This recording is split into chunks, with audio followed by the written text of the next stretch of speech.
ने देखा अक़वाम मुत्तहिदा में गजा में हमारे मुसलमान भाइयों से जो जुल्म हो रहा है, जो जबर हो रहा है, फलस्तीनी भाइयों से जो जुल्म हो रहा है, उसका हमेशा हमारी हुकूमत ने, हमारे कायद नवाज शरीफ साहब हो या वजीर आजम शहबाज शरीफ साहब ने मौक़िफ़ जो रखा है, ढक के रखा है, बहादुरी से रखा है, दिलेरी से रखा है।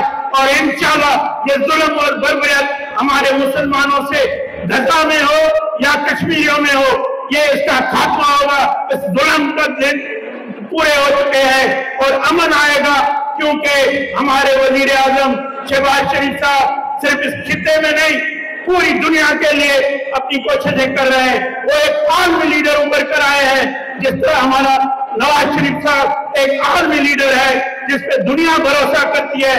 इस तरह आप देख रहे हैं दुनिया के जो बड़े बड़े रहनुमा है, सुपर पावर है, वो वजीर आजम शहबाज शरीफ साहब को इज्जत दे।